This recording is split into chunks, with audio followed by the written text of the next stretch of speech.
Em um restaurante luxuoso à beira-mar, uma atendente de origem simples servia um cliente cujo terno custava mais que meses inteiros de salário mínimo. Bastou uma frase carregada de deboche para transformar um pedido banal de bebida em um confronto inesperado entre arrogância e preparo silencioso. O que começou como humilhação pública virou o estopim de uma reviravolta que mexeu com poder, orgulho, propósito e com algo que nenhum dos dois estava pronto para admitir. Ao final daquela noite, a vida de ambos já não caminharia na mesma direção. Antes de conhecer esse relato surpreendente, inscreva-se no canal, deixe seu like e compartilhe para apoiar mais histórias como esta. O Salão do Maresia estava em seu movimento típico de sexta-feira à noite. As mesas ocupadas por empresários, turistas e casais que celebravam algo especial criavam uma atmosfera de sofisticação discreta, onde o tilintar das taças de cristal se misturava ao murmúrio de conversas importantes. Helena circulava entre as mesas, com a precisão de quem conhecia cada centímetro daquele espaço. 3 anos servindo naquele restaurante à beira-mar haviam-lhe ensinado a ler os clientes, antes mesmo que abrissem a boca. Quando o homem de terno impecável entrou e se sentou à mesa 17, Helena soube imediatamente que seria um daqueles atendimentos desafiadores. Ele mal levantou os olhos do celular quando ela se aproximou, e seus dedos continuaram deslizando pela tela enquanto murmurava um pedido de água com gás. O comportamento não era novidade. Helena havia aprendido a lidar com todo tipo de cliente, desde os gentis até os que tratavam o serviço como invisível. Quando finalmente ele baixou o telefone para fazer o pedido, seus olhos percorreram Helena com aquela avaliação rápida que ela conhecia bem. Um misto de indiferença e superioridade que certos homens carregavam como segunda pele. Rafael Carmim. Ela leria depois no cartão de crédito, CEO de uma empresa de investimentos que tinha escritórios em São Paulo, Rio e agora expandia para Santa Catarina. Mas naquele momento, ele era apenas mais um cliente exigente em uma noite movimentada. O pedido veio carregado de especificidades. Ele queria o salmão, mas preparado de uma forma particular, com menos manteiga e um toque de limão siciliano. A bebida deveria ser um coquetel específico, não muito doce, com gelo em cubos grandes. Helena anotava tudo com a paciência profissional que desenvolvera. Mas quando ele mencionou que queria um vinho para acompanhar a refeição, algo no tom dele mudou. Havia um desafio velado ali. Você entende de vinhos ou só anota pedidos? Helena percebeu a provocação escondida na pergunta casual. Ele não estava realmente interessado na resposta, apenas confirmando sua própria superioridade. Era um jogo que ela via frequentemente, especialmente com homens acostumados a comandar salas de reunião. Eles testavam, mediam, estabeleciam hierarquias até mesmo em interações triviais. Helena poderia ter simplesmente chamado o sommelier. Teria sido o mais fácil, o mais seguro, mas algo naquele olhar desdenhoso tocou em um ponto sensível. Talvez fosse o cansaço acumulado de anos sendo subestimada. Talvez fosse o orgulho por tudo que havia estudado nas noites em que outros dormiam. Ou talvez fosse simplesmente o reconhecimento de que aquele homem precisava ouvir que nem todo conhecimento vinha embrulhado em diplomas caros e escritórios no último andar. Ela começou a falar sobre harmonização com a calma de quem dominava o assunto. Explicou que para o salmão preparado daquela forma, com o toque cítrico que ele pedira, um vinho branco seria mais adequado que um tinto. Mencionou especificamente um chardonnay da região do Vale dos Vinhedos, com corpo suficiente para não desaparecer diante do peixe, mas sem a intensidade que brigaria com o limão. Descreveu as notas de frutas amarelas, a leve passagem por carvalho que daria estrutura sem pesar e como a acidez natural do vinho faria uma ponte elegante entre a gordura do salmão e a vivacidade do cítrico. Rafael havia parado de mexer no celular. Seus olhos agora estavam fixos em Helena, e uma expressão diferente atravessava seu rosto. Não era mais a indiferença polida de antes. Havia surpresa ali, e talvez um toque de curiosidade genuína. Mas quando ela terminou a explicação e esperou a confirmação do pedido, ele fez algo que ela não esperava. O sorriso que surgiu em seus lábios não tinha nada de amigável. Era aquele tipo de sorriso que precede uma armadilha. o olhar de quem está prestes a desferir o golpe que considera decisivo. Ele se recostou na cadeira, cruzou os braços e disse com uma suavidade quase cruel: "Por que não me dá um conselho financeiro então, garçonete? Já que você parece saber tanto sobre tudo." O salão continuava vivo ao redor deles. Outras mesas riam, conversavam, celebravam. Mas para Helena, tudo ficou suspenso por um instante. Ela conhecia aquele tipo de provocação. Era o tipo de comentário projetado para colocar alguém em seu lugar, para lembrar que, por mais que soubesse sobre vinhos ou qualquer outra coisa, ainda era apenas uma garçonete, servindo um homem rico em um restaurante chique. Ela poderia ter sorrido educadamente e saído. Poderia ter ignorado a ofensa velada e simplesmente processado o pedido. Mas Helena nunca foi de recuar diante de desafios, especialmente os injustos. E acontece que finanças eram exatamente o assunto que ela estudava com paixão obsessiva nos últimos 2 anos. Tudo começara com uma dívida no cartão de crédito que ameaçava se tornar uma bola de neve. Helena havia se sentido completamente perdida, sem entender os juros compostos que transformavam uma compra pequena em um monstro que devorava seu salário.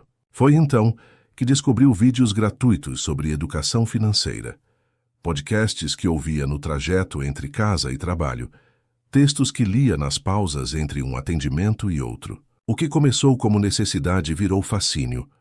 Ela aprendeu sobre taxa básica de juros e como ela afetava todo o mercado.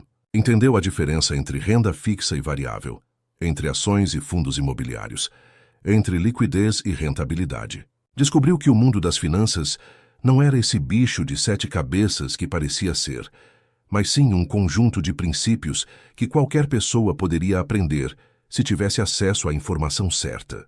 E mais importante, ela aprendeu que conhecimento financeiro não era privilégio dos ricos, era ferramenta de sobrevivência para os pobres.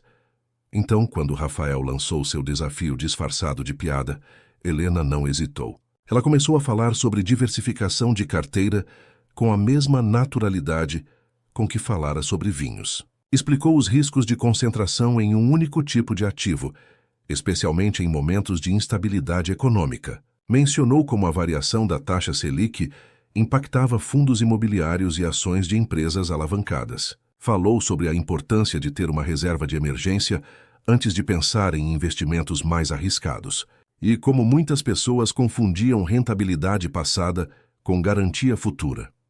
A cada frase, o sorriso debochado de Rafael endurecia um pouco mais. A provocação que deveria ter envergonhado Helena estava se voltando contra ele, porque ali, naquele restaurante elegante, uma garçonete estava demonstrando um conhecimento sólido sobre o exato campo no qual ele construíra seu império. E o mais desconcertante era que ela falava com clareza, sem jargões desnecessários, traduzindo conceitos complexos em linguagem acessível. Quando Helena terminou sua explicação, um silêncio estranho pairou entre eles. Outros garçons passavam apressados. O som da cozinha ecoava ao fundo, mas naquele pequeno espaço ao redor da mesa 17 havia uma tensão palpável. Rafael a observava agora com uma intensidade diferente, como se estivesse recalculando completamente sua avaliação inicial. Por um momento, Helena pensou que talvez tivesse ido longe demais, que aquele homem poderoso chamaria o gerente, reclamaria da atendente atrevida, faria questão de colocá-la em seu lugar de uma forma que machucaria muito mais do que palavras. Ela sentiu um frio na barriga, a consciência de que sua impulsividade poderia custar o emprego que tanto precisava. Mas então, Rafael fez algo completamente inesperado. Ele empurrou a cadeira da frente com o pé, indicando o assento vazio, e disse com um tom que agora carregava respeito genuíno em vez de condescendência: "Sente-se por 1 minuto. Preciso conversar com você." O pedido soou mais como convite do que ordem, mas Helena sabia que ainda era um teste. Ele queria ver se ela realmente sabia do que estava falando ou se apenas tinha decorado alguns conceitos da internet. Helena olhou ao redor. O gerente estava do outro lado do salão, ocupado com um grupo grande que acabara de chegar. Ela tinha alguns minutos antes que sua ausência fosse notada. Contra todo o protocolo, contra todas as regras não escritas sobre manter distância profissional dos clientes, ela puxou a cadeira e sentou. A conversa que se seguiu foi diferente de qualquer interação que Helena já tivera com clientes. Rafael começou testando seu conhecimento com perguntas específicas, como se estivesse em uma entrevista de emprego disfarçada de conversa casual. Ele queria saber de onde vinha seu interesse por finanças, como ela estudava, que fontes considerava confiáveis. Helena respondeu com honestidade direta. Falou sobre a dívida que a assustara, sobre as noites em claro lendo artigos e assistindo vídeos, sobre como começar a investir pequenas quantias assim que pagara o cartão. O que surpreendeu Rafael não foi apenas o conhecimento técnico, mas a perspectiva única que Helena trazia. Ela falava sobre educação financeira, do ponto de vista de quem realmente precisava dela. Não eram teorias abstratas sobre maximizar patrimônio de milhões, mas estratégias práticas para quem vivia com orçamento apertado e precisava tomar decisões inteligentes com cada real ganho. Ela mencionou a importância de entender taxas administrativas em fundos que pareciam acessíveis, mas corroíam os ganhos de investidores pequenos. Falou sobre como a falta de informação clara fazia pessoas comuns caírem em armadilhas de produtos financeiros mal explicados. Rafael ouvia com uma atenção que ele raramente dedicava a alguém. Havia algo na maneira como Helena articulava ideias complexas, em linguagem simples, que o intrigava profundamente. Em seu mundo de apresentações em PowerPoint e relatórios técnicos, ele estava acostumado a uma linguagem codificada que só os iniciados compreendiam. Mas Helena tinha um dom diferente. Ela traduzia. Ela tornava acessível e, mais importante, ela entendia as dores reais de quem estava fora daquele mundo privilegiado de assessorias financeiras e gestores pessoais. Quando Helena mencionou que acompanhava notícias sobre vacância em fundos imobiliários pós-crise e como isso afetava pequenos investidores que haviam sido atraídos pela promessa de renda passada, Rafael se endireitou na cadeira. Aquilo era exatamente o tipo de consciência crítica que faltava em sua equipe. Ele estava cercado de especialistas brilhantes que entendiam profundamente os mecanismos do mercado, mas poucos deles compreendiam realmente como as decisões financeiras impactavam pessoas comuns. Eles vendiam produtos, não soluções. Ofereciam complexidade, não clareza. A ideia veio a Rafael de forma quase impulsiva, o que era raro para alguém que calculava cada movimento profissional com precisão cirúrgica. Sua empresa estava desenvolvendo uma nova divisão, focada em educação financeira e microinvestimentos. A ideia era criar uma plataforma que democratizasse o acesso à informação de qualidade e produtos financeiros adequados para pessoas que nunca tiveram assessoria. Mas o projeto estava emperrado. A equipe que ele havia montado, por mais competente que fosse tecnicamente, não conseguia sair do jargão corporativo. Os materiais educativos que produziam eram precisos, mas áridos. Faltava conexão real com o público que queriam atingir. E ali estava Helena, uma garçonete que estudava finanças nas horas vagas, que entendia na prática o que era tomar decisões financeiras com recursos limitados, que tinha exatamente a perspectiva que ele precisava. A oferta saiu de sua boca antes que ele pudesse analisar todas as implicações. Ele perguntou se ela estaria interessada em um período de experiência, trabalhando nesse novo projeto. Haveria treinamento formal, contrato temporário inicialmente, possibilidade de efetivação se as coisas funcionassem, e porque ele sabia que mudanças assim exigiam segurança material. Mencionou que a empresa mantinha alguns apartamentos funcionais para colaboradores em período de adaptação. Helena ficou completamente paralisada. As palavras de Rafael pareciam irreais, como se ela tivesse atravessado alguma fronteira invisível para uma dimensão alternativa. Aquilo não acontecia na vida real. Pessoas como ela não recebiam ofertas assim de executivos poderosos em restaurantes elegantes. Havia armadilhas ali, com certeza, segundo as intenções. Ou talvez fosse apenas um jogo cruel, uma brincadeira de alguém entediado que se divertiria depois contando aos amigos sobre a garçonete que realmente acreditou que poderia trabalhar em uma empresa de investimentos. Mas quando ela olhou nos olhos de Rafael, viu algo que a desconcertou. Havia seriedade ali, havia interesse genuíno, e talvez, apenas talvez, houvesse também um pouco de vulnerabilidade, como se ele também estivesse se arriscando de alguma forma com aquela proposta inesperada. Ele não estava oferecendo caridade, estava oferecendo uma oportunidade, sim, mas também esperando algo em troca. Ele precisava da perspectiva dela, tanto quanto ela precisava da chance. Helena sentiu o coração disparar. Medo e entusiasmo batalhavam dentro dela com igual intensidade. Medo de sair da zona de segurança, por mais limitada que fosse. Medo de falhar espetacularmente, em um mundo para o qual não fora treinada formalmente. Medo de descobrir que seu conhecimento autodidata não seria suficiente. Mas também entusiasmo pela possibilidade de finalmente trabalhar com algo que amava. Entusiasmo por poder realmente fazer diferença, ajudar outras pessoas como ela a entenderem finanças. Entusiasmo por provar, principalmente para si mesma, que era capaz de mais do que servir mesas, por mais honrado que fosse o trabalho. A resposta saiu como um sussurro carregado de determinação. Sim, ela aceitava. Rafael sorriu, e dessa vez não havia deboche no gesto, apenas satisfação genuína. Ele pegou um cartão de visitas na carteira, escreveu um número de celular no verso e disse que ela deveria ligar na segunda-feira para acertar os detalhes. Helena segurou o cartão como se fosse um artefato precioso, ainda processando o que acabara de acontecer. Quando finalmente se levantou e voltou para suas funções, o resto do turno passou em um borrão. Ela atendia às mesas no piloto automático, sorrindo e anotando pedidos, enquanto sua mente girava freneticamente ao redor daquela conversa surreal. Seus colegas notaram que algo estava diferente, mas ela não conseguia explicar. Como colocar em palavras que sua vida talvez tivesse mudado de direção em questão de minutos, graças a uma provocação que poderia tê-la humilhado, mas acabou abrindo uma porta. Rafael terminou sua refeição com a atenção dividida entre o celular e pensamentos sobre a decisão impulsiva que acabara de tomar. Ele não tinha o hábito de contratar pessoas assim, na base do instinto. Sua empresa era construída sobre processos rigorosos, análises cuidadosas, avaliações em múltiplas etapas. Mas havia algo em Helena que transcendia currículos e cartas de recomendação. Ela tinha fome, tinha autenticidade. E, mais importante, tinha exatamente a voz que o projeto precisava para funcionar. Ele deixou uma gorjeta generosa, não como compensação pela oferta de emprego, mas como reconhecimento genuíno pelo serviço.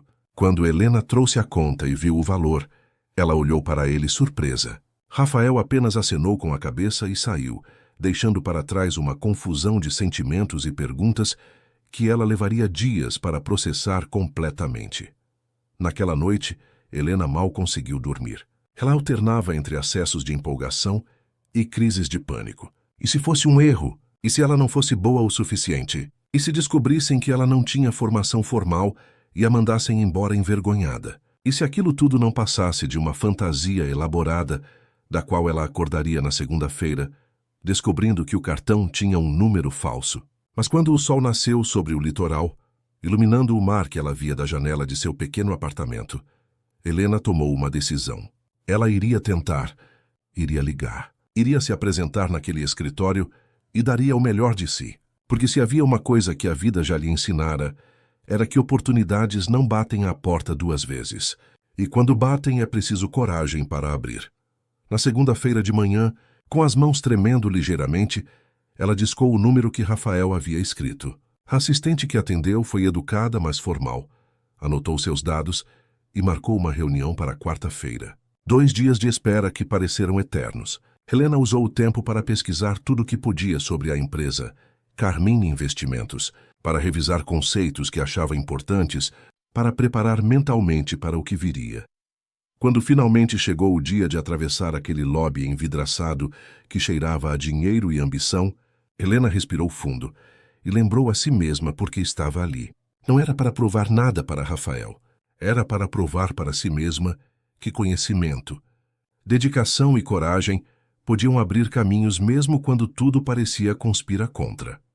O escritório da Carmim Investimentos ocupava 3 andares de um prédio comercial moderno no centro do litoral.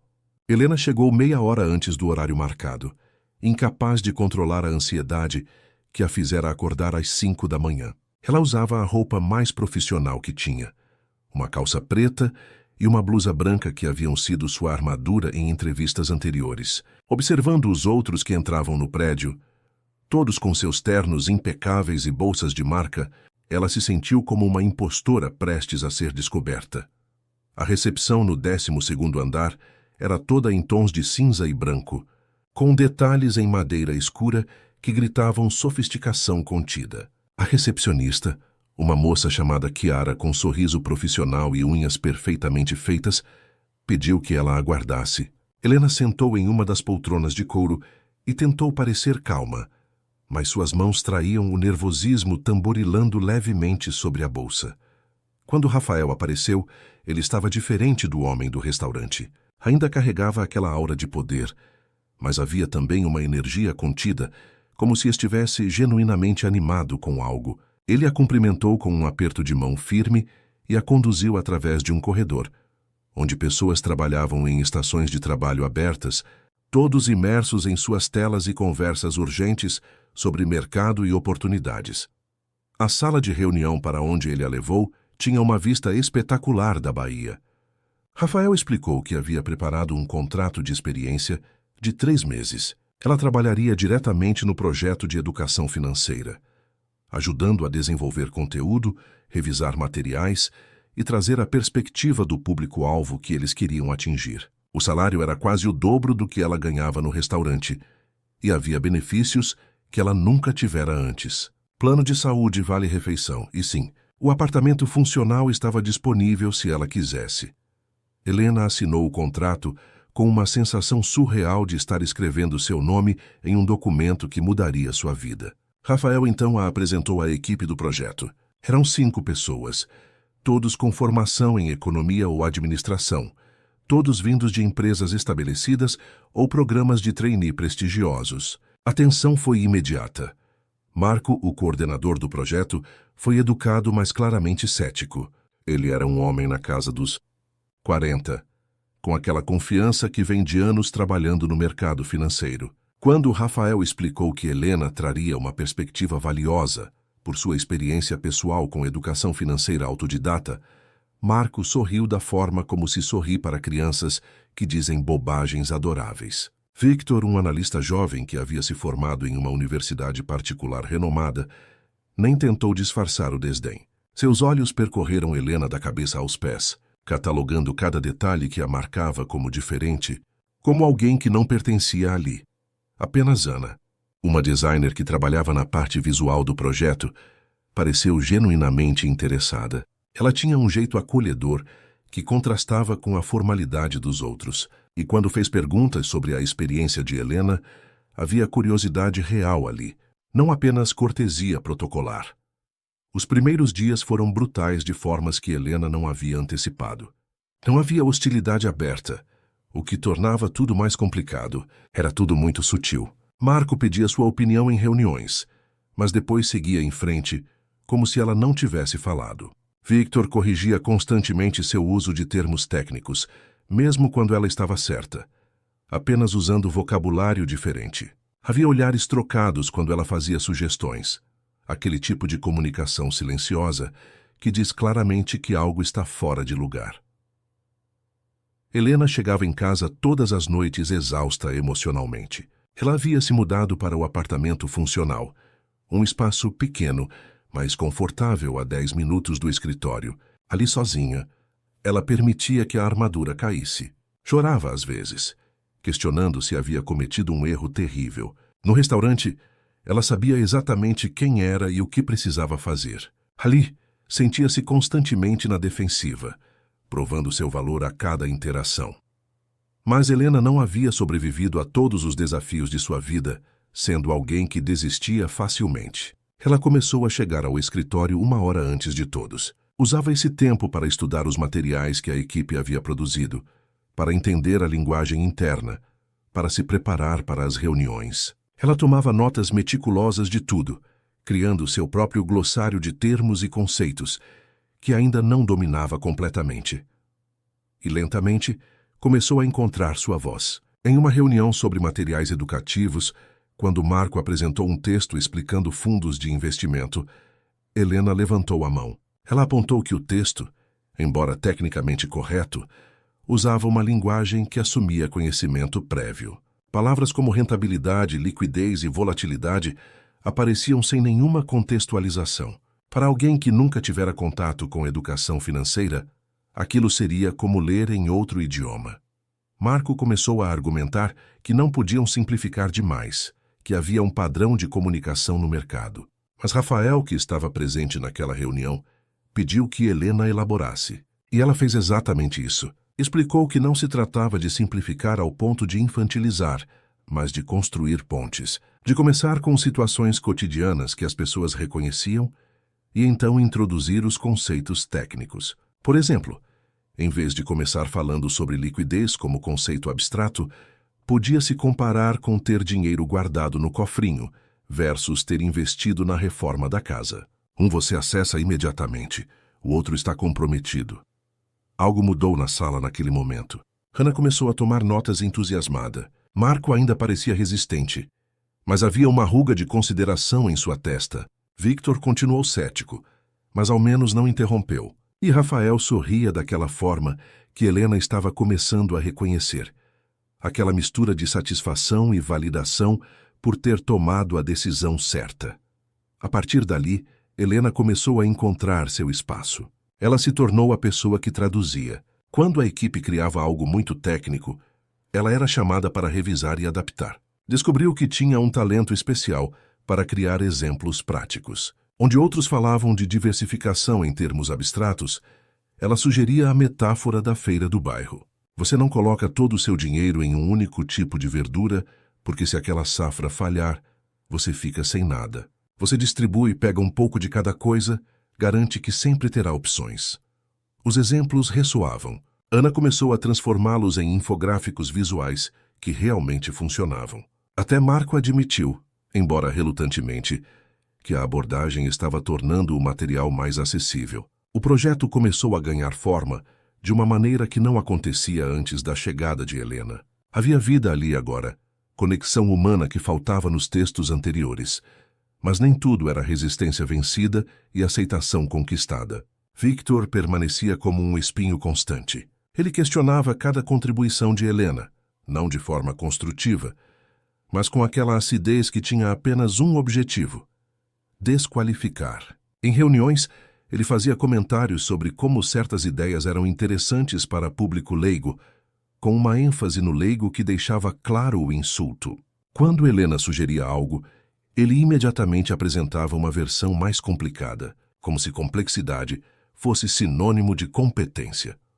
A situação chegou ao ponto crítico em uma apresentação para investidores interessados no projeto. Rafael havia pedido que Helena apresentasse a abordagem de conteúdo, explicando como planejavam tornar a educação financeira realmente acessível, que era sua primeira exposição real, sua chance de mostrar valor além das paredes da equipe pequena. Helena havia se preparado meticulosamente. Criara uma apresentação que começava com dados sobre exclusão financeira no Brasil, mostrava exemplos de materiais que falhavam em conectar com o público, e então apresentava a nova abordagem com exemplos concretos. Ela estava nervosa, mas também confiante no conteúdo. Sabia que era sólido porque vinha de experiência real, não apenas teoria. A apresentação começou bem. Os investidores pareciam interessados. Faziam perguntas, anotavam pontos. Mas então Victor decidiu intervir. No meio da explicação de Helena sobre como eles planejavam abordar o conceito de juros compostos, ele a interrompeu para fazer uma correção técnica. O problema era que a correção estava errada. Victor estava confundindo dois conceitos diferentes, em sua pressa de parecer mais conhecedor. Helena ficou paralisada. Ela sabia que ele estava errado. Mas corrigi-lo ali, na frente dos investidores, seria criar um confronto direto. Seria vista como arrogante, como alguém que não conhece seu lugar. Os segundos passavam e a tensão na sala crescia. Os investidores olhavam entre Helena e Victor, esperando que ela respondesse ou seguisse em frente. Rafael estava na ponta da mesa, seu rosto indecifrável. Helena respirou fundo. Ela pensou em todas as vezes que havia engolido palavras para manter a paz, em todas as ocasiões em que havia deixado passar comentários injustos porque não valia a pena brigar. Mas dessa vez havia mais em jogo do que seu orgulho.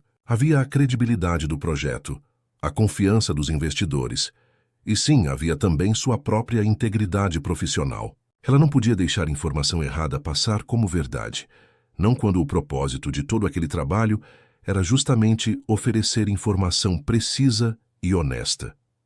Com a voz calma, mas firme, ela corrigiu Victor. Explicou a diferença entre os conceitos que ele havia confundido, usou um exemplo simples para ilustrar por que a correção dele não se aplicava ao contexto, e então retomou sua apresentação como se nada tivesse acontecido. O rosto de Victor ficou vermelho. Marco olhava para baixo, claramente desconfortável com o confronto. Ana dava um sorriso discreto de apoio, e Rafael tinha nos olhos algo que Helena não conseguia decifrar completamente, mas que parecia perigosamente próximo de admiração. Os investidores pareceram impressionados não apenas com a correção, mas com a maneira como Helena havia lidado com a situação. Profissional sem arrogância, focada no conteúdo e não no ego. Quando a apresentação terminou, as perguntas que fizeram foram dirigidas diretamente a ela, e Helena respondeu cada uma com a mistura de conhecimento técnico e clareza comunicativa que estava se tornando sua marca registrada. Depois que os investidores saíram, Rafael pediu que Helena ficasse. Quando a sala esvaziou e ficaram apenas os dois, ele não disse nada por alguns segundos. Apenas a observava com aquela intensidade que ela estava começando a reconhecer. Então ele falou que ela havia feito um trabalho excepcional, que sua coragem em manter a integridade da informação, mesmo sob pressão, era exatamente o tipo de caráter que ele procurava em sua equipe. Ele mencionou que estava impressionado não apenas com o conhecimento dela, mas com sua capacidade de sustentar convicções diante de desafios. Helena sentiu o rosto esquentar com o elogio. Havia algo na maneira como Rafael a olhava que ia além do profissional, uma atenção que a deixava simultaneamente confortável e nervosa. Ela agradeceu, tentando manter o tom neutro, mas seus olhos traíram a emoção que sentia. Pela primeira vez desde que começara ali, sentia que realmente pertencia, que havia provado seu valor não apesar de suas origens, mas por causa da perspectiva única que elas lhe davam. Os dias que se seguiram trouxeram uma dinâmica diferente. Victor manteve distância, claramente ressentido pela humilhação pública. Mas Marco começou a realmente ouvir as sugestões de Helena, implementando várias delas nos materiais. A equipe estava produzindo conteúdo que finalmente parecia conectar teoria e prática, conhecimento sofisticado e linguagem acessível. Os testes iniciais com grupos focais foram surpreendentemente positivos. Pessoas que nunca haviam se interessado por investimentos estavam realmente engajadas com os materiais, fazendo perguntas inteligentes, querendo aprender mais. Foi nesse contexto que o convite apareceu. Rafael a chamou em seu escritório uma tarde e explicou que haveria um jantar beneficente naquele sábado.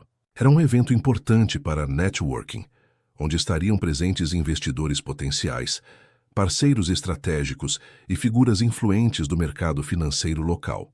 Ele acreditava que seria valioso para Helena estar presente, não apenas para fazer contatos, mas para que mais pessoas conhecessem o projeto e a abordagem diferente que estavam desenvolvendo. Helena sentiu o estômago revirar. Um jantar beneficente. Ela mal tinha roupas adequadas para o escritório, quanto mais para um evento social de elite. Rafael, lendo a hesitação em seu rosto, explicou que a empresa providenciaria tudo o que fosse necessário. Havia uma verba para esse tipo de situação e uma assistente chamada Olivia ajudaria Helena com os preparativos. Não era caridade, ele enfatizou, era investimento profissional. Se ela ia representar a empresa em eventos, precisava estar adequadamente apresentada. Olivia era eficiente ao ponto da frieza. Ela levou Helena a uma boutique onde escolheram um vestido de coquetel em azul marinho, elegante, mas não chamativo. Sapatos de salto que Helena mal conseguia andar. Uma bolsa pequena que parecia cara demais para segurar qualquer coisa. Olivia também agendou um horário para cabelo e maquiagem no dia do evento. Tudo foi feito com a precisão de quem executa uma tarefa profissional sem qualquer calor humano. Helena se sentia como uma boneca sendo preparada para a exibição. No sábado à noite, quando Helena se olhou no espelho já pronta, mal reconheceu a mulher que a encarava de volta. O vestido caía perfeitamente. O cabelo estava preso em um coque elegante que ela jamais conseguiria reproduzir sozinha. A maquiagem realçava seus traços sem exagero. Ela parecia pertencer àquele mundo de riqueza e sofisticação. Mas por dentro, ainda era a garçonete que servia mesas e estudava finanças nas pausas. A pergunta que a atormentava era se as pessoas veriam através da fantasia, se reconheceriam a impostora escondida sob camadas de elegância emprestada.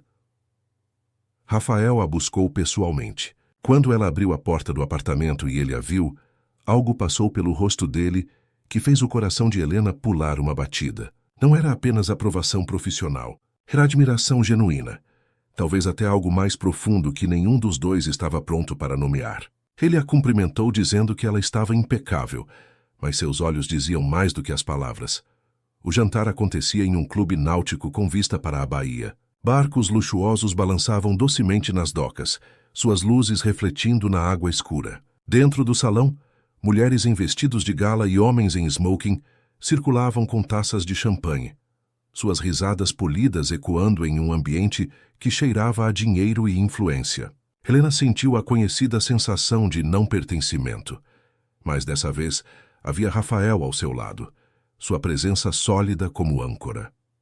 As apresentações foram um teste de resistência emocional. Rafael a introduzia como analista de projetos especiais da Carmine Investimentos, trabalhando no programa de educação financeira. As reações variavam. Alguns demonstravam interesse genuíno, querendo saber mais sobre o projeto. Outros ofereciam sorrisos educados mas vazios, claramente não vendo relevância no trabalho. E então havia aqueles que faziam a pergunta inevitável: de qual universidade você veio? A primeira vez que a pergunta surgiu, Helena sentiu o chão desaparecer sob seus pés. Mas Rafael, sem perder o timing, respondeu que a formação de Helena era não convencional, baseada em estudo autodidata e experiência prática, e que justamente por isso ela trazia uma perspectiva única e valiosa para o projeto. A forma como ele falou com convicção inabalável transformou o que poderia ser uma fraqueza em diferencial. Alguns dos presentes pareceram genuinamente impressionados pela ideia. Outros permaneceram céticos, mas ninguém questionou abertamente. Durante o jantar, Helena se viu sentada entre um investidor imobiliário e uma empresária da área de tecnologia. A conversa fluía sobre mercado, oportunidades, desafios econômicos. Quando o tema de microcrédito surgiu, Helena finalmente encontrou terreno familiar. Ela falou sobre as taxas abusivas que muitas instituições cobravam de pequenos empreendedores, sobre como a falta de educação financeira fazia pessoas assinarem contratos que as aprisionavam em ciclos de dívida. Mencionou números que havia estudado, exemplos reais que conhecia, soluções possíveis que pareciam óbvias, mas eram sistematicamente ignoradas. A empresária de tecnologia se inclinou interessada, fazendo perguntas sobre inadimplência e perfil de risco em populações de baixa renda. Helena respondeu com dados e nuances, explicando que o problema muitas vezes não era falta de vontade de pagar, mas falta de compreensão real dos termos do contrato. Quando você empresta para alguém que não entende o que é juros composto, não está fazendo negócio, está criando armadilha, ela disse. A frase ficou pendurada no ar, carregada de verdade incômoda. O investidor imobiliário, um homem na casa dos 60 que inicialmente parecia desinteressado, começou a fazer perguntas mais sérias. Ele queria saber se Helena realmente acreditava que educação financeira poderia mudar comportamentos arraigados, se o projeto tinha escala real ou era apenas uma iniciativa bonita para melhorar a imagem corporativa. Helena não suavizou a resposta. Disse que educação sozinha não resolvia problemas estruturais como desigualdade de renda ou acesso limitado a crédito justo, mas que dar às pessoas ferramentas para tomar decisões informadas era um primeiro passo crucial, e que sim, o projeto tinha potencial real de impacto se fosse feito com seriedade e não apenas como marketing social. A honestidade brutal de Helena poderia ter sido um erro diplomático, mas algo curioso aconteceu.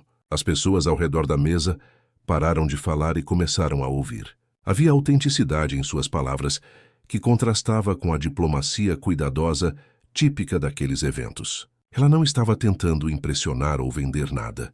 Estava compartilhando convicções forjadas em experiência real, não em apresentações em PowerPoint. Quando o jantar oficial terminou e os convidados começaram a se dispersar em grupos menores pela varanda e jardins do clube, Rafael tocou levemente o braço de Helena e indicou a área externa com um gesto discreto. Ela o seguiu, aliviada por deixar o salão abafado e as conversas que exigiam constante vigilância sobre cada palavra. A varanda tinha vista para o mar, e a brisa noturna trazia o cheiro de sal e uma sensação de liberdade que contrastava com a atmosfera controlada do evento. Eles ficaram lado a lado no parapeito, observando as luzes da cidade refletidas na água. Por um tempo, nenhum dos dois falou. Apenas apreciaram o silêncio confortável que se instalara entre eles. Era Rafael quem finalmente quebrou o silêncio, mas não com assuntos profissionais ou observações educadas sobre o evento. Ele disse algo que pegou Helena completamente desprevenida. Disse que a havia contratado não apenas pelo que ela sabia sobre finanças, mas pela coragem que demonstrara naquela noite no restaurante. Helena virou-se para encará-lo, confusa. Rafael continuou, explicando que estava cercado de pessoas brilhantes, pessoas que entendiam profundamente de mercado e investimentos. Mas raras eram aquelas que tinham coragem de sustentar um ponto de vista diante de alguém que poderia destruí-las com uma palavra. Ele vira nela algo que reconhecia, algo que ele mesmo havia perdido ao longo dos anos, a capacidade de ser autêntico mesmo quando custava caro. Helena não sabia o que dizer. Havia uma vulnerabilidade na voz de Rafael que ela nunca ouvira antes, uma rachadura na armadura de executivo bem-sucedido. Ela perguntou o que ele queria dizer com ter perdido a autenticidade. E foi então que Rafael começou a contar uma história que ela não esperava ouvir. Uma confissão que explicava muito sobre o homem por trás da arrogância inicial. Ele falou sobre sua própria trajetória, sobre como viera de uma família de classe média, não rico, mas também não pobre, com pais que trabalhavam duro para garantir educação de qualidade. Falou sobre como precisara trabalhar ainda jovem para ajudar em casa, como cada promoção em sua carreira fora uma batalha para provar que merecia estar ali. Sobre como a ascensão ao topo vieram com um preço que ele não havia calculado, o afastamento gradual do mundo real, a perda de conexão com as pessoas comuns, cujas vidas ele agora afetava com suas decisões corporativas.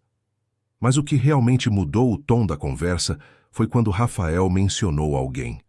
Uma pessoa do passado, que havia sido crucial em sua formação. Helena era o nome dela, uma amiga dos tempos de faculdade. Ela vinha de uma realidade muito mais dura que a dele. Trabalhava durante o dia e estudava à noite. Sonhava em democratizar conhecimento financeiro, porque havia visto na própria família os estragos que a falta desse conhecimento causava. Ela acreditava com paixão feroz que educação financeira não era luxo, era direito básico, que deveria ser acessível a todos.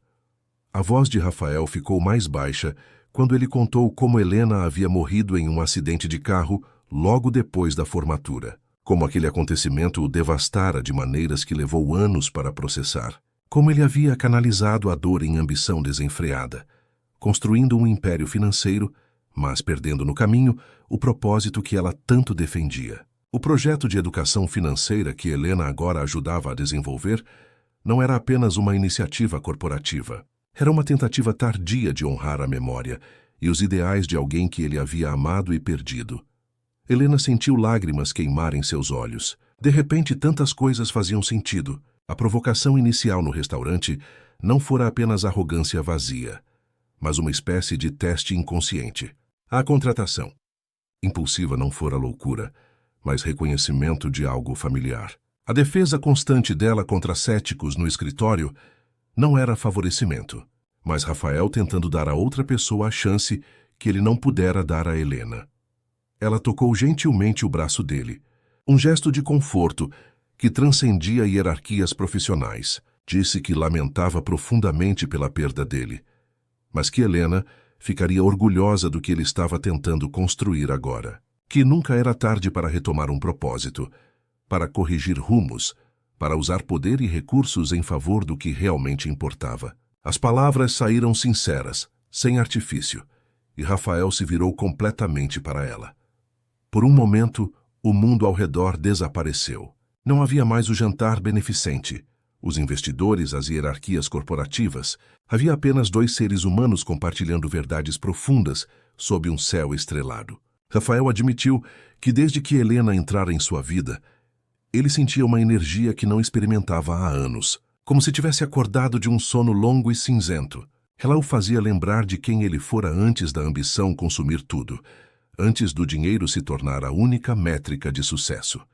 Helena, por sua vez, confessou que ele também havia mudado algo fundamental nela, não apenas pela oportunidade profissional, mas pela forma como a fazia acreditar que era possível transitar entre mundos diferentes sem perder a essência. Que suas origens não eram limitação, mas perspectiva valiosa. Que conhecimento e determinação podiam, sim, abrir portas que pareciam trancadas para sempre. A conversa fluiu então para territórios mais íntimos. Rafael quis saber sobre a vida de Helena, sobre sua família, seus sonhos além da carreira. Ela contou sobre a mãe que criara ela, e dois irmãos sozinha depois que o pai abandonara a família. Sobre como vira a mãe trabalhar em 2 empregos, sempre preocupada com contas, sempre ansiosa sobre dinheiro. Como aquilo plantara nela a semente da obsessão por entender finanças, porque se sua mãe tivesse tido acesso à educação financeira de qualidade, talvez a vida deles tivesse sido menos dura. Ela falou sobre o sonho de um dia criar uma instituição, talvez uma ONG ou até uma empresa social, que oferecesse orientação financeira acessível para famílias de baixa renda. Não consultoria cara que só ricos podiam pagar, mas serviço verdadeiramente democrático que ensinasse desde como montar orçamento familiar até como começar a investir com quantias pequenas. Queria traduzir o mundo complexo das finanças em ferramentas práticas que qualquer pessoa pudesse usar. Rafael escutou com atenção absoluta. Quando ela terminou, ele disse algo que fez o coração de Helena acelerar. Disse que aquilo que ela descrevera era exatamente o que o projeto de educação financeira da empresa precisava ser. Que ele tinha recursos e estrutura, mas ela tinha propósito e conexão genuína com o público. Que juntos talvez pudessem realmente fazer algo que importasse, algo que fosse além de lucros trimestrais e relatórios para acionistas.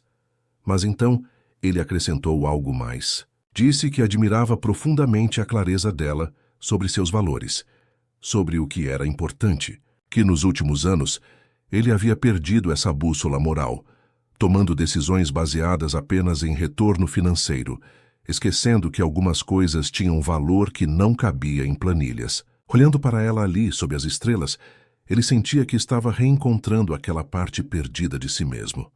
A intensidade no olhar dele deixou Helena sem ar. Havia algo acontecendo entre eles que ia muito além de relação profissional ou mentor e aprendiz. Havia atração, sim, mas também conexão mais profunda. O reconhecimento de almas que se entendiam em nível fundamental.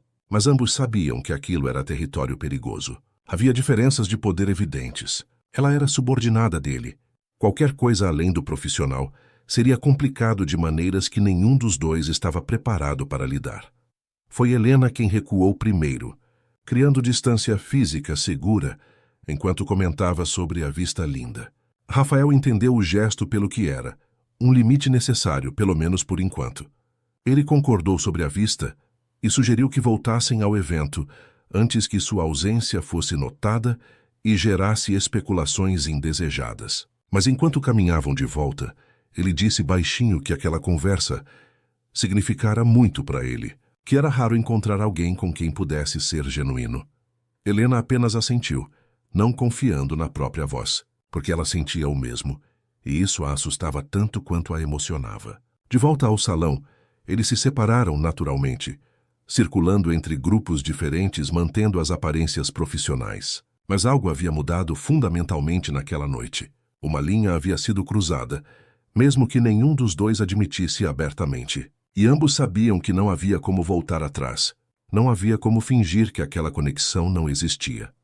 Quando a noite finalmente terminou e Rafael a levou de volta ao apartamento, a conversa no carro foi cuidadosamente casual. Eles falaram sobre os contatos interessantes do evento, sobre possíveis parcerias para o projeto, sobre próximos passos profissionais. Mas havia uma corrente subterrânea de emoção não dita, uma tensão que tornava até o silêncio carregado de significado. Ao se despedir na porta do prédio, Rafael segurou a mão de Helena por um segundo a mais do que seria apropriado. Disse que ela havia sido excepcional aquela noite, que havia impressionado pessoas importantes e representado o projeto com perfeição. Mas seus olhos diziam outras coisas, coisas que não cabiam em elogios profissionais. Helena agradeceu e entrou rapidamente, antes que a coragem ou a insensatez a fizessem fazer algo que não poderia ser desfeito. As semanas que se seguiram ao jantar beneficente trouxeram uma dinâmica complicada ao escritório. O projeto de educação financeira estava ganhando tração real. Os materiais revisados com a abordagem de Helena começaram a ser testados em grupos focais, e os resultados eram consistentemente positivos. Pessoas que antes achavam investimentos intimidantes estavam engajadas, fazendo perguntas, querendo aprender mais. A clareza da linguagem, os exemplos práticos e a ausência de jargão desnecessário faziam diferença mensurável.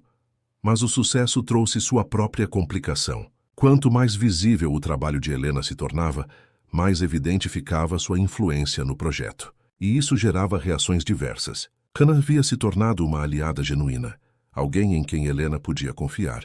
Elas almoçavam juntas, trocavam ideias, e Ana frequentemente defendia as propostas de Helena em reuniões quando outros tentavam diluí-las. Marco estava em um território ambíguo. Ele reconhecia os resultados, mas claramente se incomodava com o fato de alguém sem formação tradicional estar tendo tanto impacto em um projeto que ele coordenava. Victor, no entanto, havia se transformado em adversário declarado. Ele não perdia a oportunidade de minar Helena, sempre de formas sutis que eram difíceis de confrontar diretamente. Comentários sobre como certas abordagens eram simplistas demais, sugestões de que talvez fosse melhor contratar alguém com formação adequada para assumir o projeto agora que estava ganhando importância, insinuações sobre favoritismo inexplicável por parte da liderança. Os cochichos começaram.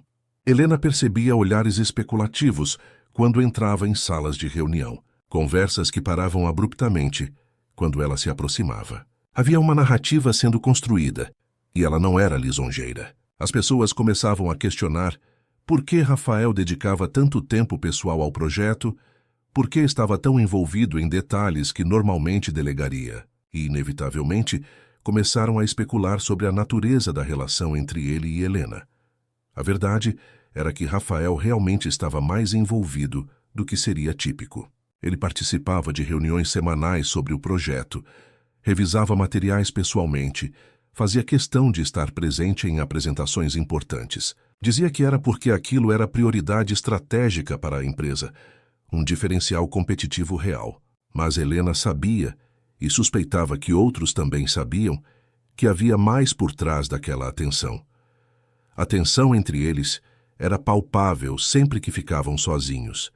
Havia momentos em reuniões onde seus olhares se encontravam e diziam coisas que não podiam ser verbalizadas. Havia conversas sobre dados e estratégias que pareciam carregar significados duplos. Uma vez, quando Rafael a parabenizou por uma apresentação particularmente bem-sucedida, seus dedos tocaram a mão dela brevemente ao devolver um documento, e ambos sentiram a eletricidade daquele contato mínimo. Mas ambos eram cuidadosos. Mantinham distância profissional em público. Evitavam situações que pudessem ser mal interpretadas. Rafael nunca a convidava para reuniões individuais a portas fechadas, sempre garantindo que houvesse outras pessoas presentes. Helena tomava cuidado de não aparecer demasiadamente em seu escritório. Eles estavam tentando fazer a coisa certa, tentando manter limites claros. Mas quanto mais tentavam negar, mais óbvio ficava para ambos que algo profundo estava crescendo ali. O ponto de ruptura veio em uma reunião particularmente tensa com a diretoria. Rafael havia convocado uma apresentação sobre o status do projeto de educação financeira, querendo mostrar os progressos e justificar o investimento contínuo. Helena preparou uma apresentação abrangente, mostrando não apenas os números positivos dos testes, mas também o potencial de impacto real no mercado. Ela argumentou que havia uma população enorme mal servida pelas instituições financeiras tradicionais e que quem conseguisse conquistar a confiança desse público, primeiro, teria uma vantagem competitiva significativa.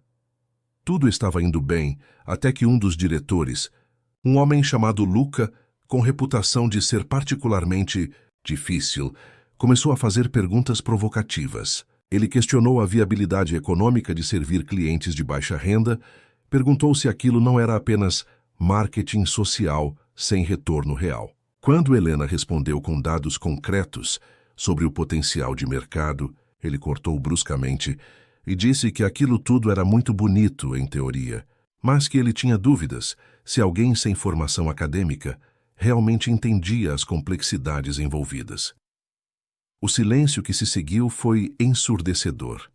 Helena sentiu o sangue subir para o rosto, mas se forçou a manter a calma. Antes que pudesse responder, no entanto, Rafael interveio. Sua voz estava controlada, mas havia aço nela quando disse que formação acadêmica era importante, mas não era o único indicador de competência. Que Helena havia demonstrado compreensão profunda, não apenas de conceitos financeiros, mas também de comunicação e conexão humana que muitos PhDs careciam. Que os resultados falavam por si mesmos e questionar credenciais naquele ponto era perder o foco do que realmente importava. A defesa foi enfática e excessiva. Todos na sala perceberam. Helena viu os olhares sendo trocados, as sobrancelhas levantadas. Rafael acabara de pintar um alvo em ambos ao defendê-la de forma tão apaixonada. Lucas sorriu daquele jeito que pessoas fazem quando acabam de confirmar uma suspeita. Marco olhava fixamente para a mesa. Até Ana parecia desconfortável com a intensidade da reação de Rafael. A reunião terminou com aprovação cautelosa para continuar o projeto, mas o clima estava estragado. Quando todos saíram, Rafael pediu que Helena ficasse. Assim que a porta fechou, ele começou a se desculpar. Disse que talvez tivesse exagerado na defesa, que deveria ter deixado ela responder por si mesma. Mas Helena o interrompeu. Disse que agradecia a defesa, mas que ambos sabiam que aquilo criara um problema. As pessoas agora tinham munição para suas especulações. A situação profissional de ambos estava comprometida por algo que nem mesmo haviam permitido acontecer. Rafael passou a mão pelo cabelo, claramente frustrado. Ele admitiu que estava ficando cada vez mais difícil manter a distância profissional, quando tudo o que queria era passar mais tempo com ela. Que cada reunião era uma tortura de proximidade controlada. Que ele acordava pensando nela e dormia pensando nela, e que aquilo estava afetando seu julgamento de maneiras perigosas. A confissão saiu crua, sem filtros, e deixou Helena completamente desarmada. Ela queria dizer que sentia o mesmo, que também acordava com ele em seus pensamentos, que também lutava contra o impulso de cruzar aquela linha invisível que haviam traçado entre eles. Mas ela também sabia que havia muito mais em jogo para ela do que para ele. Se aquilo terminasse mal, Rafael continuaria sendo CEO de uma empresa bem-sucedida. Helena seria apenas mais uma história sobre relações inadequadas no trabalho. Mais uma mulher que supostamente dormiu seu caminho para cima. Seria o fim de qualquer credibilidade que tivesse construído. Então, ela fez a única coisa sensata que podia fazer. Disse que eles precisavam de espaço, que Rafael deveria se afastar do projeto por um tempo, deixar Marco coordenar as próximas etapas, dar às pessoas menos razões para especular. Que, se aquilo que estavam sentindo era real, precisava ser testado fora do ambiente de trabalho, longe das hierarquias e da pressão profissional. E que, se não fosse real, se fosse apenas química nascida de proximidade e projeto compartilhado, então era melhor descobrir antes que ambos fizessem algo irreversível. Rafael queria discutir, argumentar que aquilo era real e que ele sabia disso. Mas Helena foi firme. Ela disse que se ele realmente a respeitava, se realmente via valor nela além da atração, então ele respeitaria o que ela estava pedindo. Precisavam de clareza, e clareza só vinha com distância. Rafael finalmente assentiu, embora cada linha de seu corpo mostrasse resistência à ideia. Ele concordou em delegar mais no projeto, em criar espaço profissional entre eles. Os dias que se seguiram foram estranhamente vazios. Rafael cumpriu sua palavra, aparecendo menos nas reuniões do projeto, comunicando-se principalmente através de Marco. Mas sua ausência era tão marcada quanto sua presença antes fora. Helena se pegava procurando por ele em corredores, sentindo uma pontada de decepção quando não o via. O trabalho continuava, os materiais eram refinados, testes prosseguiam, mas havia uma qualidade mecânica em tudo agora. Foi Ana quem finalmente confrontou Helena. Em um café depois do trabalho, ela perguntou diretamente o que estava acontecendo entre Helena e Rafael. Não era acusação, era preocupação genuína de amiga. Helena negou inicialmente, mas Ana apenas a olhou com aquela paciência de quem sabia que estava esperando pela verdade. E então Helena desabou contando tudo. A conexão desde aquela primeira noite, as conversas profundas, a atração crescente, a impossibilidade da situação toda. Ana ouviu sem julgar, e quando Helena terminou, ela disse algo surpreendente. Disse que era óbvio para qualquer um com olhos que havia algo entre eles, mas que aquilo não era necessariamente problema. O problema era como eles estavam lidando com isso, negando e criando mais drama do que se simplesmente fossem honestos sobre seus sentimentos. Hannah contou que ela mesma havia começado um relacionamento com alguém do trabalho anos atrás, e que funcionara porque eles foram transparentes, estabeleceram limites claros e nunca deixaram o pessoal interferir no profissional. Helena quis acreditar que poderia ser assim simples, mas ela sabia que seu caso era diferente. Hannah não era subordinada direta de quem estava se relacionando. Não havia diferenças de poder tão marcadas. E Ana tinha a segurança de formação acadêmica e histórico profissional sólido. Helena tinha apenas alguns meses em um emprego que conseguira de forma não convencional. E sua credibilidade já era questionada por muitos. A crise veio de onde Helena menos esperava. Victor havia estado quieto demais nas últimas semanas, e ela deveria ter percebido que aquilo era sinal de problema. Ele estava tramando algo, reunindo munição para um ataque que seria mais efetivo do que provocações em reuniões. E o golpe veio em forma de e-mail para toda a diretoria, copiando também a equipe do projeto.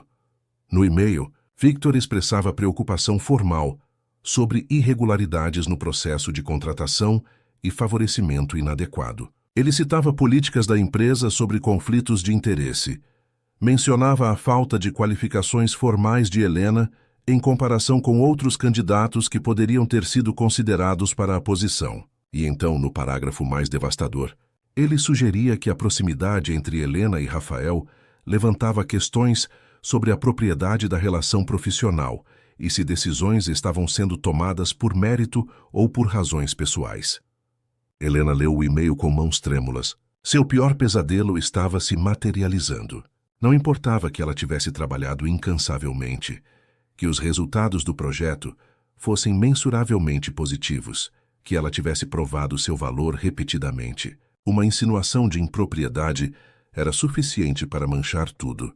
As pessoas acreditariam no que quisessem acreditar, e para muitos era mais fácil acreditar que ela havia chegado ali por favorecimento do que aceitar que alguém sem diploma poderia ser genuinamente competente. A resposta corporativa foi rápida e brutal. Recursos Humanos convocou reuniões individuais com Helena e Rafael. Havia um processo formal a ser seguido quando acusações de conflito de interesse eram levantadas. Enquanto a investigação decorria, Helena foi afastada temporariamente do projeto. Não era suspensão, eles enfatizaram. Apenas precaução enquanto as questões eram esclarecidas. Mas Helena sabia exatamente o que era, o começo do fim. Rafael estava furioso de uma forma que Helena nunca o vira. Ele queria confrontar Victor imediatamente. Queria usar toda a sua autoridade para esmagar aquela tentativa de sabotagem. Mas Helena o impediu. Ela disse que qualquer ação precipitada da parte dele apenas confirmaria as suspeitas, que ele precisava deixar o processo seguir seu curso, por mais injusto que fosse. Se eles eram inocentes, e tecnicamente eram já que nada tinha acontecido entre eles, além de sentimentos não realizados, então a verdade prevaleceria. Mas enquanto esperava o resultado da investigação, Helena teve tempo demais para pensar. Ela percebeu algo fundamental.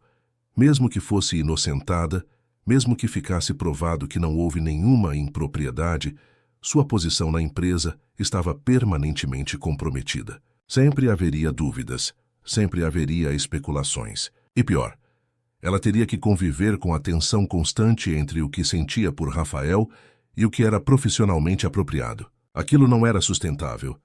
Foi Ana quem trouxe a notícia que mudaria tudo. Ela descobrira algo investigando por conta própria, porque desconfiava das motivações de Victor. Acontece que Victor tinha suas próprias razões para atacar Helena, e elas não tinham nada a ver com preocupação ética. Ele havia sido prometido uma promoção para coordenar um projeto importante, mas quando o projeto de educação financeira ganhou prioridade, aquela posição foi congelada.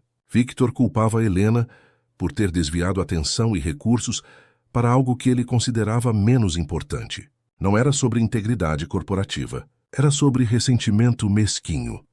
Mais importante, Ana descobriu que Victor havia mentido em seu próprio processo de contratação, inflando experiências em seu currículo. Nada ilegal, mas definitivamente antiético, especialmente considerando que ele estava acusando outros de impropriedade. Quando essa informação chegou a Rafael através de Ana, ele teve a munição necessária para contra-atacar. Mas, novamente, Helena o impediu. Ela disse que não queria que sua permanência na empresa dependesse de destruir outra pessoa, mesmo que essa pessoa merecesse. Não queria que sua vitória viesse de jogar o mesmo jogo sujo que Victor estava jogando. Se ela ia permanecer ali, tinha que ser porque seu trabalho falava por si mesmo, não porque havia derrubado adversários. A posição moral de Helena surpreendeu Rafael, mas também reforçou tudo que ele admirava nela. Havia integridade ali que transcendia táticas corporativas comuns. A investigação de RH concluiu que não havia evidências de conflito de interesse ou favorecimento inadequado. Helena havia sido contratada de forma não convencional, mas não ilegal ou antiética. Seu desempenho no projeto era documentadamente forte. E quanto à suposta relação imprópria com Rafael, ambos negaram categoricamente, e não havia provas do contrário. Victor foi discretamente repreendido por usar canais formais para resolver disputas pessoais, mas não sofreu consequências mais severas. A empresa queria que o assunto morresse silenciosamente. Helena foi reinstaurada ao projeto, mas o gosto amargo permaneceu. Ela percebeu que não importava o quanto trabalhasse ou provasse. Sempre haveria pessoas esperando que ela falhasse, prontas para atribuir seus sucessos a qualquer coisa, exceto seu próprio mérito. E Rafael percebeu que sua atenção especial ao projeto, mesmo que bem intencionada, havia criado vulnerabilidade real para Helena. Suas ações, motivadas por sentimentos que ele mal admitia para si mesmo, haviam colocado a carreira dela em risco. Foi essa realização que levou Rafael a tomar uma decisão drástica. Ele convocou uma reunião com a diretoria e apresentou uma proposta. O projeto de educação financeira seria transformado em uma subsidiária independente. Teria seu próprio orçamento, sua própria estrutura de governança, e seria liderado por alguém com liberdade real para implementar a visão sem interferências da empresa matriz. E ele estava propondo que essa pessoa fosse Helena. A sala explodiu em objeções. Helena não tinha experiência executiva, não tinha formação adequada. Seria um risco enorme dar autonomia assim a alguém tão inexperiente. Mas Rafael tinha sua resposta preparada. Ele mostrou todos os dados dos últimos meses. As taxas de engajamento com os materiais que Helena havia ajudado a desenvolver. O feedback positivo dos grupos focais. O potencial de mercado que a abordagem única dela havia identificado. E então ele fez sua jogada final. Ele disse que estava disposto a investir pessoalmente na subsidiária, que acreditava tanto no projeto que colocaria seu próprio dinheiro nele. E que se a diretoria não quisesse assumir o risco, ele compraria o projeto da empresa e o desenvolveria independentemente. Era um blefe parcial, mas funcionou. A diretoria, percebendo que perderiam completamente o projeto se recusassem, concordou com a estrutura de subsidiária, embora com supervisão inicial mais rigorosa do que Rafael queria. Quando Helena soube da decisão, ela não sabia se ficava exultante ou aterrorizada. Estava sendo oferecida a ela uma oportunidade além de seus sonhos mais loucos. Liderar sua própria operação, ter autonomia real para implementar sua visão sobre educação financeira acessível. Mas também era uma responsabilidade esmagadora, e o peso das expectativas era enorme. Se ela falhasse, não seria apenas seu fracasso pessoal, mas a confirmação de todas as dúvidas que pessoas como Victor tinham sobre sua capacidade. Rafael a encontrou naquela noite na varanda do clube náutico, onde haviam estado antes. Agora fechado, mas com acesso que ele conseguira para aquela conversa privada. Ele queria explicar suas razões. Garantir que ela entendesse que aquilo não era mais favorecimento, mas decisão de negócios baseada em dados reais. Mas Helena o interrompeu. Ela disse que entendia as razões profissionais, mas que também sabia que havia mais por trás. Ela confrontou a verdade que ambos haviam dançado ao redor por meses. Disse que ele fizera aquilo pelo menos em parte, porque queria protegê-la, porque queria dar a ela espaço onde pudessem explorar o que havia entre eles sem as complicações de hierarquia corporativa direta. E ela estava certa. Rafael não negou. Ele admitiu que sim, que seus sentimentos por ela haviam influenciado a decisão, mas que aquilo não invalidava a lógica de negócios por trás dela. Foi então que Helena fez algo que surpreendeu ambos. Ela disse que aceitaria liderar a subsidiária, mas com uma condição. Eles precisavam resolver o que havia entre eles, de uma vez por todas. Não podiam continuar naquele limbo de atração não reconhecida, de sentimentos negados, de tensão constante. Ou eles admitiam que havia algo real ali e tentavam fazer funcionar, assumindo todos os riscos e complicações, ou cortavam isso definitivamente e mantinham relação estritamente profissional. Mas a ambiguidade tinha que acabar. Rafael a olhou como se a visse pela primeira vez. Havia coragem na honestidade brutal de Helena, que o deixava sem defesas. Ela estava certa, como sempre. Eles não podiam continuar assim. Ele respirou fundo e então fez a única coisa que fazia sentido. Fechou a distância entre eles e a beijou. Foi um beijo que carregava meses de tensão reprimida, de palavras não ditas, de momentos roubados e olhares carregados. Quando finalmente se separaram, ambos estavam sem ar, mas pela primeira vez em meses havia clareza ali. Eles conversaram então com a honestidade que deviam ter tido desde o início, sobre os desafios que enfrentariam, sobre como fariam aquilo funcionar sem comprometer a integridade profissional de nenhum dos dois, sobre como seriam transparentes com as pessoas certas, estabeleceriam limites claros, nunca deixariam o pessoal interferir no profissional. Não seria fácil, e haveria pessoas que julgariam e especulariam, mas pela primeira vez eles estavam dispostos a enfrentar isso juntos, com honestidade em vez de negação.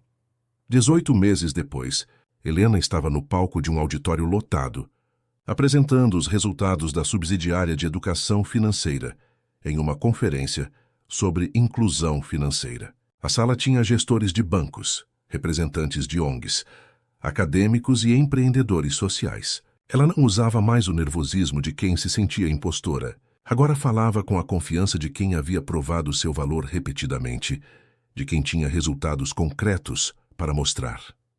Os números eram impressionantes. A plataforma de educação financeira que haviam desenvolvido já tinha mais de 50 mil usuários ativos. O índice de compreensão de conceitos financeiros básicos havia subido de 20% para 80% entre usuários que completavam os módulos. Mais importante, havia histórias reais de pessoas que haviam saído de dívidas paralisantes, que haviam começado a investir pela primeira vez, que haviam ensinado educação financeira para seus filhos e comunidades. Ana havia sido promovida a diretora de design da subsidiária e transformara os materiais, educativos em experiências visuais, envolventes que funcionavam tanto para quem tinha familiaridade com tecnologia quanto para quem não tinha.